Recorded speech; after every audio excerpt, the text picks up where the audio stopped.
Hi, I'm Dr. Leslie Korn. I am your guide as we walk along the Kala Culture Way. Follow me as we explore Indigenous science, Indigenous wisdom, traditional agriculture. I'm going to share with you how to become an activist scholar just like me. So, are you ready? Let's get going.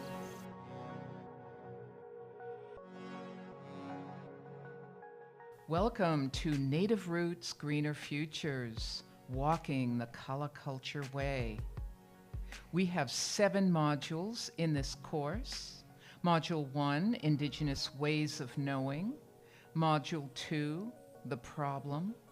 The Changing Climate is Changing Plants. Module 3, Plants as Food, Plants as Medicine. Number 4, Becoming an Activist Scholar. Module 5, Stories of Activist Scholars. Module 6, the Oketli Sakowin, a case story with special guest Jillian Joseph. And Module 7, Your Story Goes Here. And that's an exciting adventure I'm going to introduce you to shortly. What are we going to do in this course and why? Global levels of carbon dioxide, otherwise known as CO2, are the highest ever reached in human history, with devastating effects on the planet and all living beings. One important consequence is that elevated CO2 decreases protein concentration in plants, which diminishes the nutritional quality of food. This places many indigenous peoples at risk: loss of natural resources, traditional foodways, and malnutrition. Indigenous peoples' science and wisdom has for millennia tested and safeguarded wild plants, which have been reliable, sustainable sources of food and medicine. Yet, climate change is severely upsetting this ecological balance. This course explores indigenous knowledge systems, the benefits of wild plants for health and medicine, and the negative effects of climate change on wild plants. It also provides specific steps about how to become an activist scholar, a change maker, in order to apply and share the principles of Indigenous ways of knowing, with the purpose of protecting and nourishing the environment. This course will inform and enable a new generation of activist scholars. That means you. You will define your climate change mission, identify Indigenous allies, students, teachers, and everyday consumers who will learn how Indigenous knowledge holds the ways to mitigating the effects of climate change, and about the many ways plants, both wild and agricultural, nourish and heal the earth, humans, and all other beings. What are our general objectives? What do we hope to accomplish in this course? We're going to define climate change and the effects of CO2.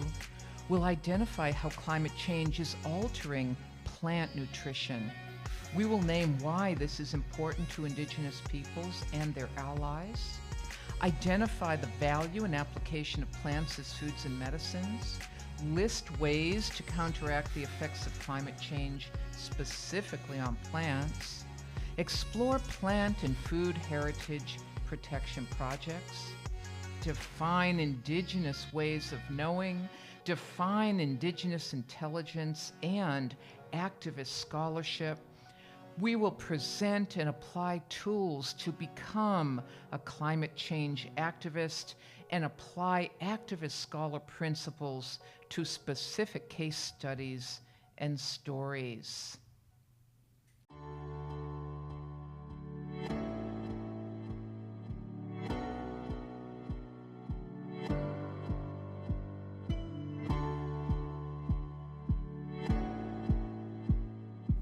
Module 1, Indigenous Ways of Knowing Indigenous Science. Welcome to Native Roots, Greener Futures, walking the Culture way. We are starting a journey of learning in which we will explore one of the greatest issues of our time, climate change. Together, we are going to discover Indigenous knowledge systems and the negative effects of climate change on Indigenous peoples, their plants, foods, and medicines. We will explore the wisdom and solutions that Native peoples offer. Above all, as you go through this course, you will learn how you will become a change maker and contribute important solutions to our environmental crisis. You will become an activist scholar. We begin this course with an overview of who are Indigenous peoples, concepts of culture, and the relationships between their political and social and economic status and the land.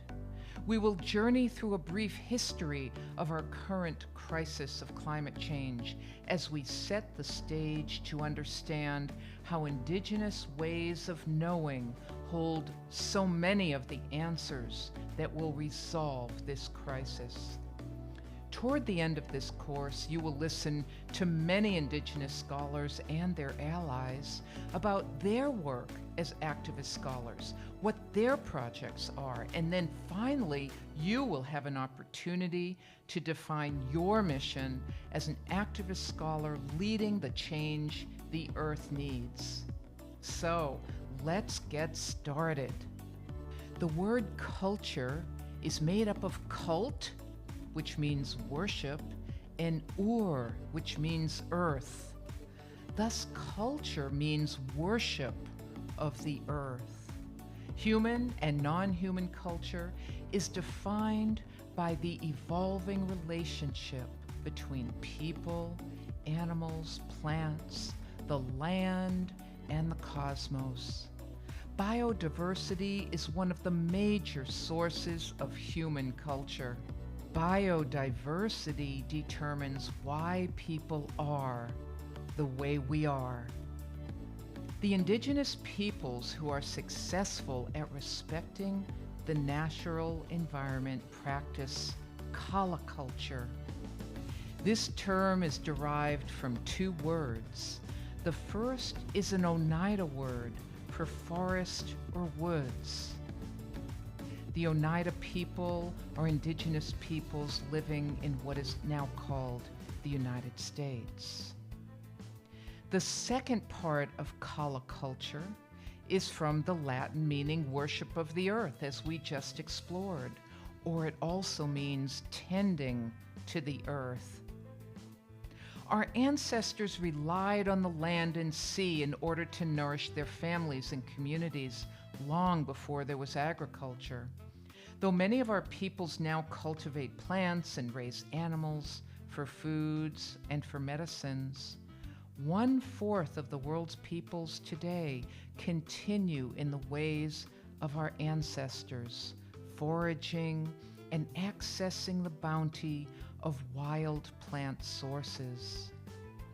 Today, we know the peoples who are nourished from the land as Indigenous peoples. They live in small and large communities on all the populated continents. You may know about the Navajo, the Igbo, the Maya, and the Tibetan. All of them, along with hundreds of other peoples, are the descendants of ancient tribes living a way of life that helps sustain our evergreen and tropical forests, rivers and oceans, deserts and mountainsides. While the many different Indigenous peoples may be different from one another because of the environment where they live, they share one common cultural way of life: respect for the natural environment to the extent that the earth can make new plants and animals.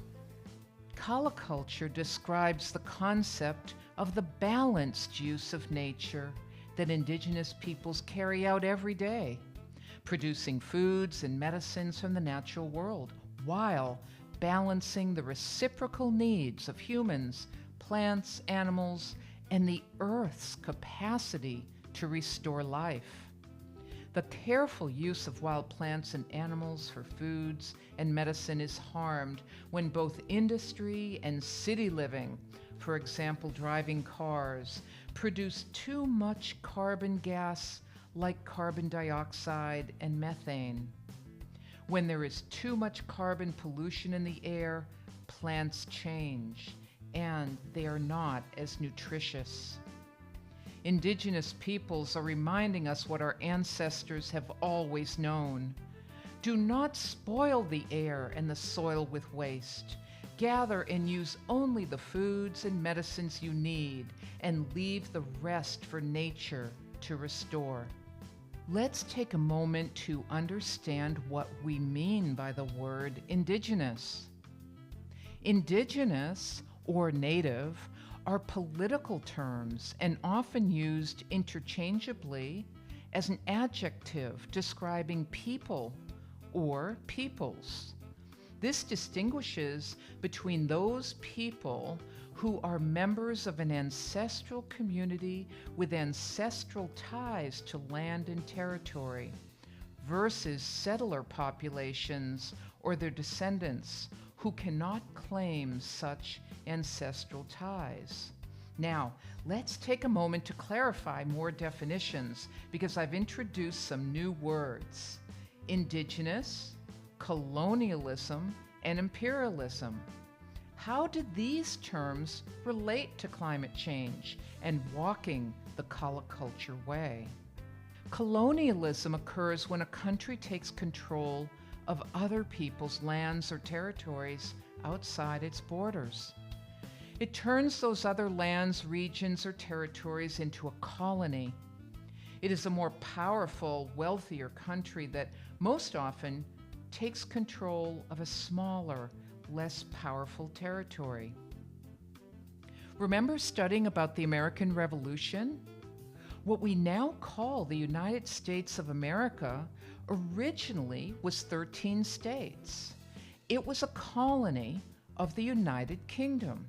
That means the British had claimed 13 East Coast territories and then sent people to settle in those coastal lands.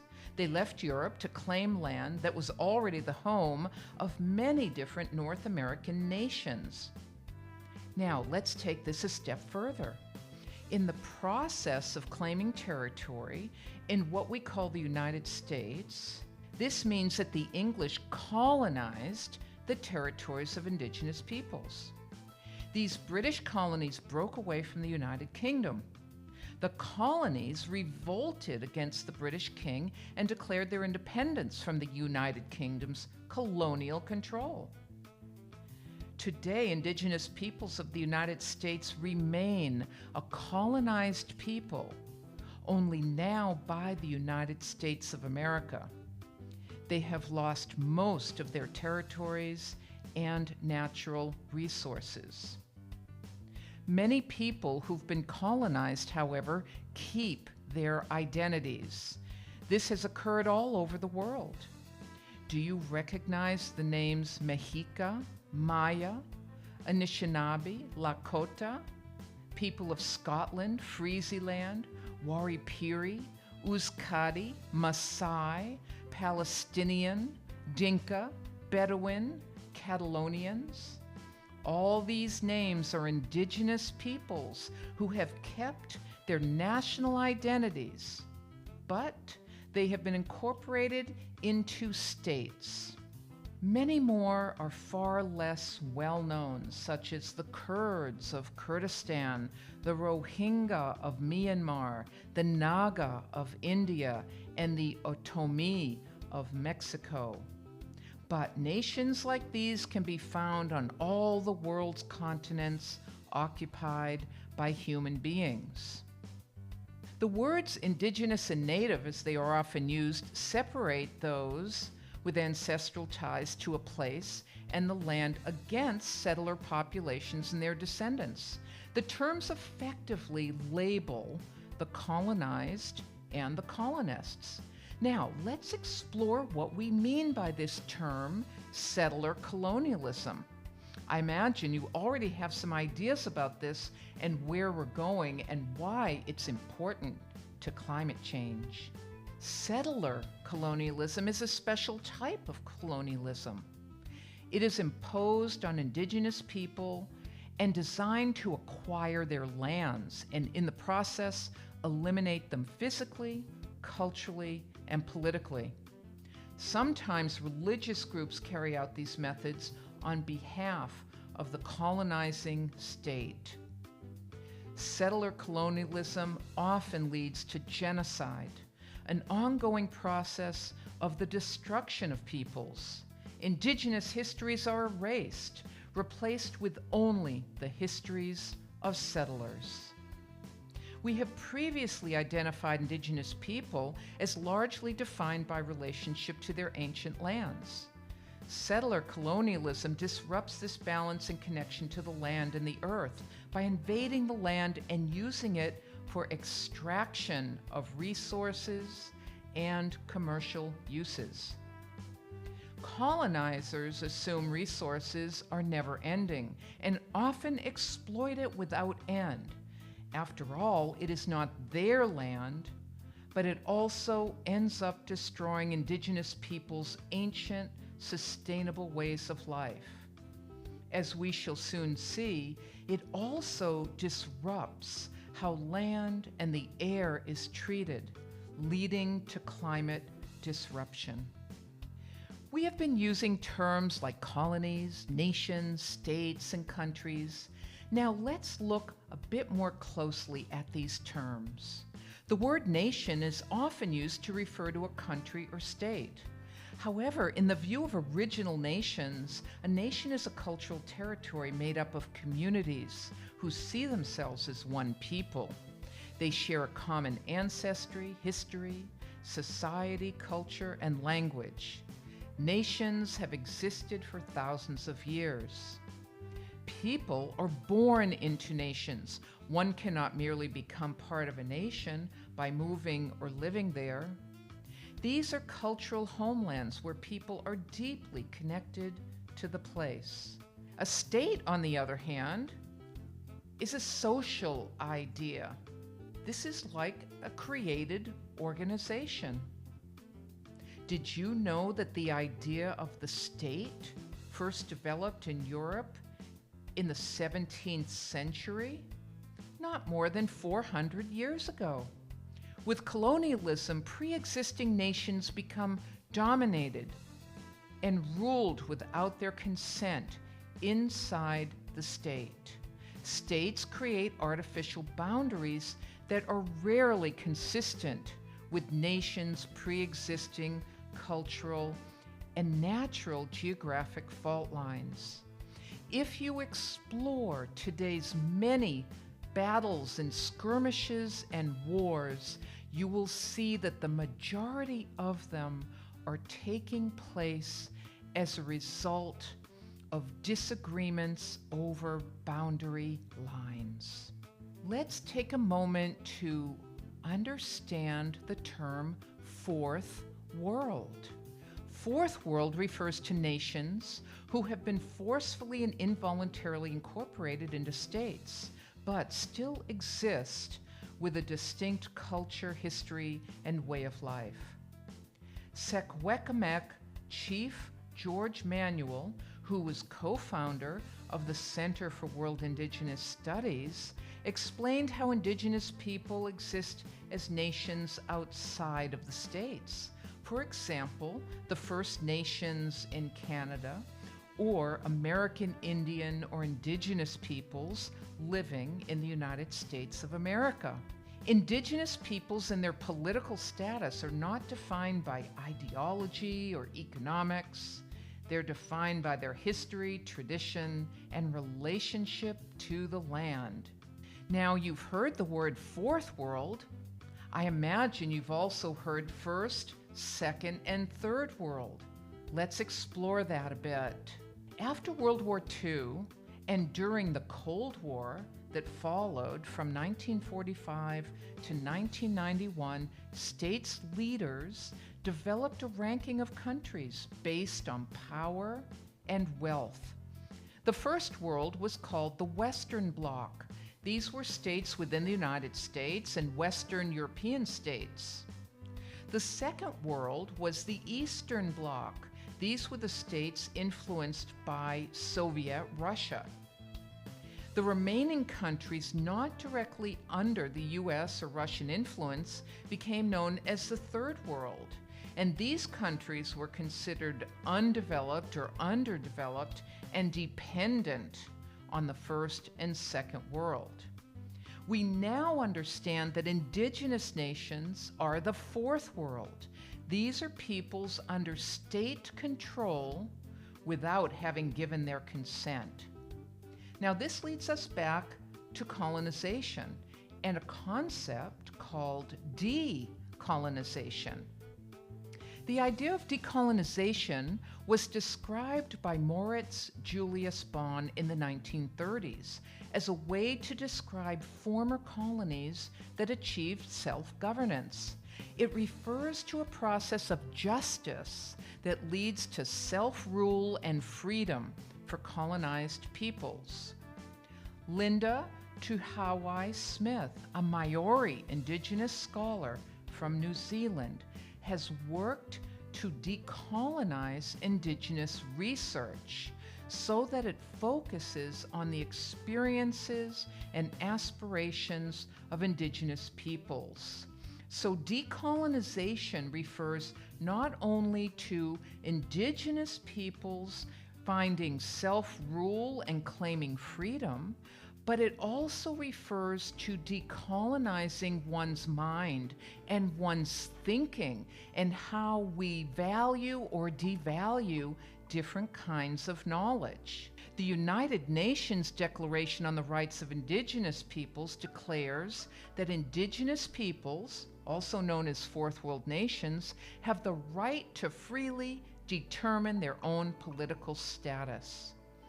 Upholding this right is the key priority in all decolonization projects. However, activist scholar Dr. Rudolf Rieser, who is the founding director of the Center for World Indigenous Studies, participated in writing the declaration at the United Nations in Geneva for over 25 years. However, as he points out, there is no enforcement mechanism of this declaration.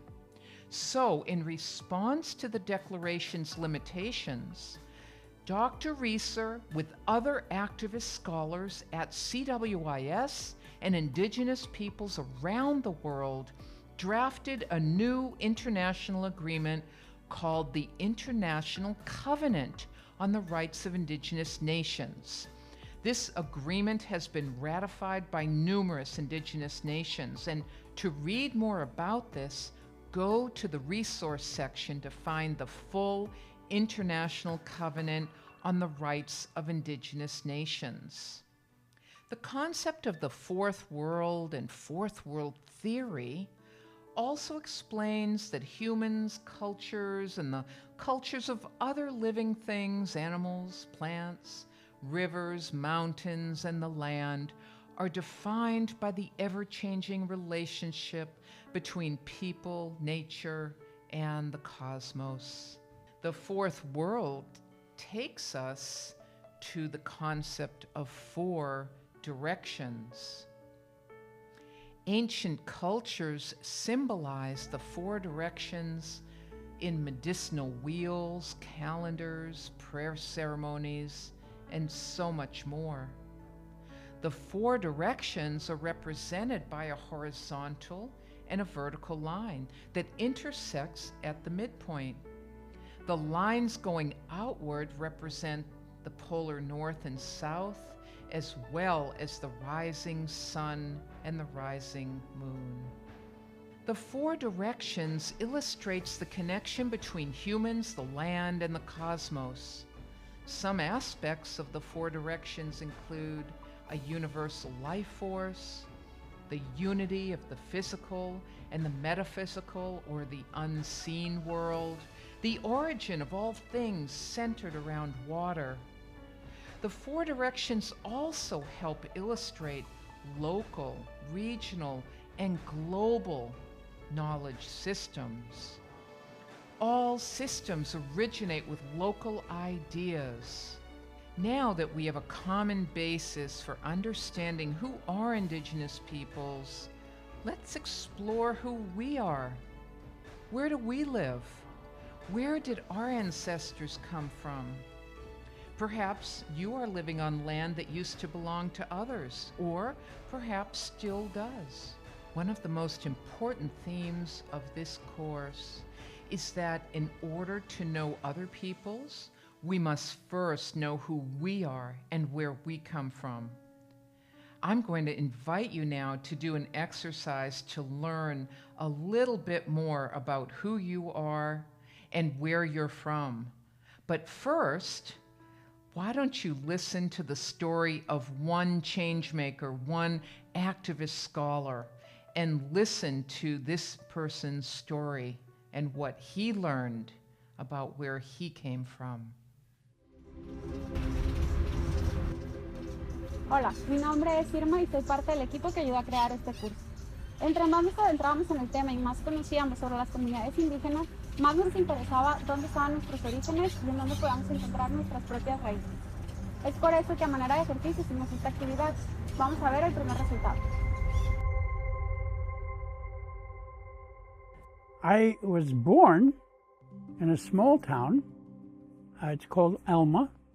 At 6 months, my family, and I was the youngest of the family of 8 children, moved to a small village, Ocean City, so it was called. It was neither a city nor, for that matter, actually on the ocean. My family is coming from 6 different places in the world. One of my relatives is George Flett. It's from Orcadia, or the Orkney Islands, off the northern coast of Scotland. How did they even become a part of my family? Well, the English people decided they wanted to create a company in what is now Canada. And they needed workers. And people were running out of work in the Orkney Islands. And so they collected a whole lot of Fletts and put them on a ship and took them all the way over to Canada to work with this new company, which was concerned with fur trading. But then on the other side of the world, down south in Europe, my father's people came from Swabia. My last name, Reeser, comes from a place called Swabia, which is actually a Celtic tribe that arrived about 3,000 years ago in what we now call southwestern Germany. But then there's a story that does go back about 350 years with an orphaned lady, or an orphaned girl, who was born near a mountain in what's known as the Red River area of what's now Ontario, Canada, but it was then known as Wascarini. Her name was Mitiwami Gwaki, and what that means is swamp medicine. She was born in a place where she could gather swamp medicine for the benefit of her people. By the time she was 17 or 15, she married an Abenaki man, and they had 2 children. So my let's call her my 8th grandmother, and her new family of 2 children and a husband moved to a place called 3 Rivers. Turns out the Mohawk decided they would attack 3 Rivers, and they killed her father, her husband, and they stole her 2 children, who from that point on became Mohawk. That left my grandmother, Mitiwami Gwaki, without a family, and she met a fellow by the name of Koch, who actually came from Breton. Everyone likes to think it's France, but if you're a Bretonese, or you're from Brittany, you like to say it's from Breton. He and Mitiwami Guati married, and they had 7 children. Those 7 children became major influencers in the development of what's called Canada and what's called the United States, because they spoke 6 languages. One of the things one quickly learns is that the difference between a sort of European understanding of how the world develops, which is linear, that is step by step by step by step. In the case of the various Indian nations, it was here and then there and maybe here and then there, but they're all related in some way. How does this all relate to me? Well, I'll take you back to George Flett. He was married to a Cree woman, and so they had a child whose name was John Flett, who of course spoke several languages. He married Charlotte Bird, but her mother was from my grandmother's side. So you have a convergence of the nations and the state coming together. The Orcadian coming here, the English coming here, the Cree and the Oneida all coming in, and they converge and finally come into these 2 people, Charlotte Bird and John Flett. One of the few things people fail to recognize is that human beings have, for at least 50,000 years, been migrating. Now, because my heritage and your heritage is based upon that migration, is the product of human growth and human adaptation. What we have to figure out is how we're all going to live together, because they're not migrating just because they want to leave. They're migrating because the land is destroyed or has burned up, or someone has burned it up, or there's massive crime or some other kinds of things going on. And oddly enough, we talk so much about the shortages that exist in the world, but really what seems to be happening is that a few people are controlling more and more of the wealth in the world, and more of the world's population has less and less. And that is really a foundational piece for migration, people searching for ways to live.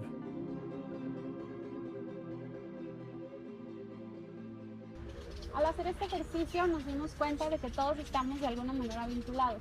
A pesar de que no parezca evidente, podemos ver cómo la migración ha existido desde el origen mismo de la humanidad. Al migrar se crean conexiones, intercambios culturales y se expanden las raíces hacia otras culturas.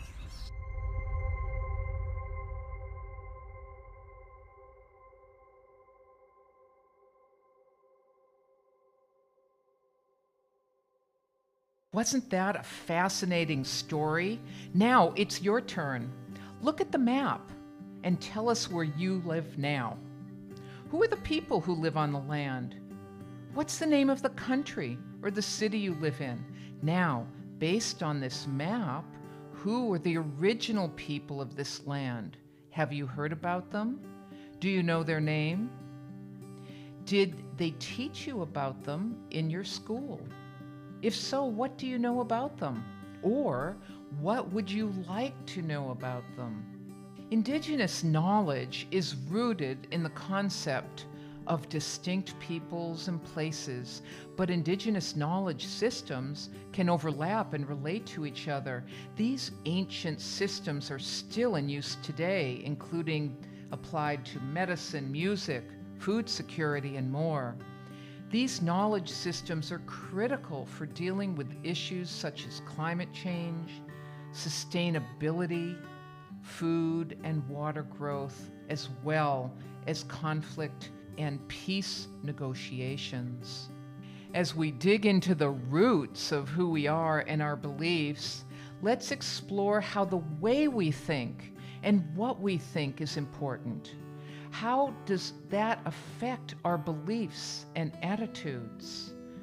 What is our knowledge system, and how do Indigenous knowledge systems inform our thinking and our work as change makers and activist scholars making a difference? First, let's describe what knowledge is. It can be defined as understanding or being familiar with a fact, a subject, a place, situation, or experience. There are many forms of knowledge: personal, individual or family, and community knowledge as well. There are so many different types of knowledge. The how something is done, knowing that something is true. Maybe it's based on intuition or observation. This brings us to indigenous knowledge or fourth world theory. How do we apply indigenous knowledge? What is it? Fourth world theory of indigenous knowledge suggests that we use very similar methods as what we call Western scientific methods. These include making hunches, speculations, but also might include dreams, thought experiments, making comparisons, thinking about similarities, organizing, questioning, and calculating numbers. Fourth world activist scholars use facts and also may express them as stories or histories. These are thought tools used for answering different kinds of questions. Indigenous learning methods are based on understanding relationships between things. They are methods that consider many different things, such as events, locations, objects, movement, time, even sound and color. When one of these domains is not important, it's not used, and instead the others assume more importance. Together, these domains all work to provide explanation, description, or acceptance of the truth. Have you ever had a hunch, an intuition, felt something in your gut? These are all ways of using the unseen and sometimes what we can't quantify in Western science, but we know often illuminates new knowledge. Indigenous methods of learning use the four directions concept to remember how knowledge is acquired. This often involves the use of talking circles. This is a native tradition which, while it varies from community to community, shares similar elements. Gathering people together to share their ideas respectfully, giving everyone a chance to be heard. Often, it's a ritual ceremony where herbs are burned and a talking stick is passed when one has finished speaking. A talking circle involves people sharing their knowledge. Talking circles can lead to conclusions and knowledge that would not have been known by a single person. This way of learning follows a natural path of discovery that includes participation of the whole community. Now it's your turn. What are 3 of the most important tools you like to use to obtain knowledge? Next, learn more about talking circles by conducting your own knowledge research. Indigenous ways of knowing have so many different expressions, including stories, dance, ethics, philosophy, athletics, horticulture, agriculture, architecture, governance, diplomacy, war, trade, education, health, entertainment, music, and so much more. Have I missed any? If so, please add it to this list. Indigenous ways of knowing, indigenous science, suggests that there is even an indigenous intelligence. Jim Dumont, a professor of Native Studies, explains what he identifies as indigenous intelligence. He suggests that European American definitions of intelligence rely exclusively on knowledge that can be validated and confirmed by the 5 senses. According to indigenous peoples, however, this does not consider other important elements of intelligence such as nature, consciousness, our ancestors, our descendants, and spirit, heart, mind, body relations. One of the most profound differences between Western perceptions and theories of intelligence and those of Indigenous people is the span of generations. Indigenous knowledge systems include the role of past, present, and future generations. This is what is meant also by the phrase 7 generations. Knowledge that goes back for 7 generations and also moves forward for 7 generations.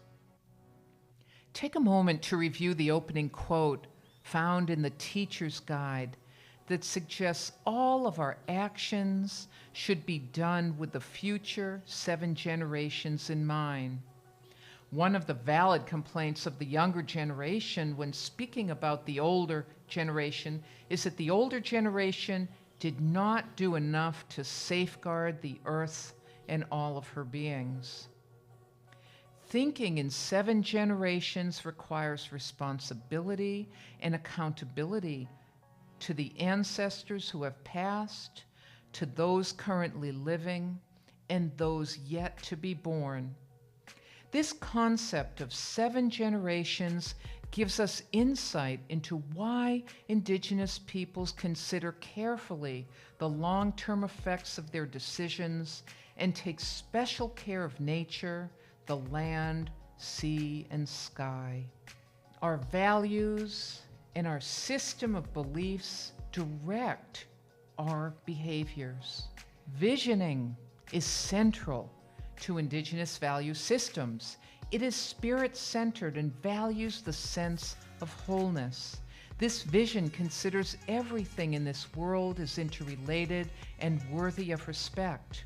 Respect for creation, respect for knowledge and wisdom, respect for the dignity, equality, respect for the quality of life and the spirit in all things, and respect for the mysterious. Respect is a value that describes the ways of relating to humans and other animal friends. It includes the environment and the whole community. Respect is necessary for making decisions, to maintain balanced ways of living among native and non-native communities.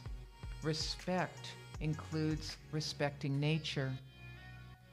When practicing respect and inclusion, Indigenous peoples say, the earth family is inclusive of all spirits, of all persons, and all of nature.